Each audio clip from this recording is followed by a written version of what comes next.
যাইতেছি। তো welcome back to my channel guys. এখন রাত্রে বাজে প্রায় 10টা বা 10:30 বাজে। এখন বাড়াইতেছি ডিউটিতে। অফিসার কেউ নাই আমার লগে, দেখতে পারতেছো তোমরা। আমি একলাই আছি। বাকি যাই, এখন বাকি সবাই তো গেছি। গাড়ি আসলো না, গাড়ি আসলো না শিলং। তো আইসি একটু আগে, আর আজকে ক্যাম্পারও নাই, ক্যাম্পার কই জানি গেছে।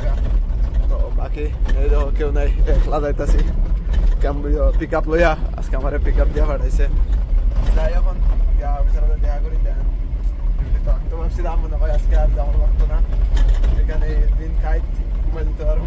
আমি জাস্ট বিজনেস না ঠিক করছিলাম, ঘুমাই যাবো কইয়া এর মধ্যে ফোন করে হয় আয়ো আয়ো গাড়ি আইসে।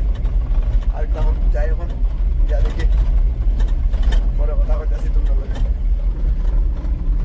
এরপরে তো ভাই কয়ে লাভ না, এখানে আই পাই দিলাম জাম। আর এখানে যদি জাম না পাই তাইলে হইব নি দিয়ে কৌছেন।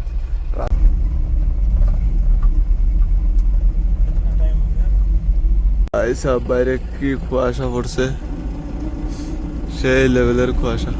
এখন বাজে প্রায় 5:32। আমরা যাইতেছি এখন ডিউটি শেষ। আর বাইরে কুয়াশা ভাই, সেই লেভেলের কুয়াশা পড়ছে। আর ঠান্ডা তো কয়ে লাভ নাই, ওখানে বর্তমানে 3 চলতেছে, 3 ডিগ্রি, সেই লেভেলের ঠান্ডা। তো গাইস ওখান আয়া পড়তাছি রুমের দিকে। মানে কিতা কইতাম, কালকে রাত্রে এত লেট করে বাইর করাইছে, উপর দিকে দেয়া দিছে আমারে পিক আপ একটা। মানে এত যে একটা গাড়ি পিক আপ দিছে, মানে কিতা কইতাম, না চালাইতে আরাম না চলতে আরাম, গ্যাডেং গ্যাডেং শব্দ। ভাই আমার মাথা সাথা খারাপ হয়ে গেছিল কালকে রাত্রে।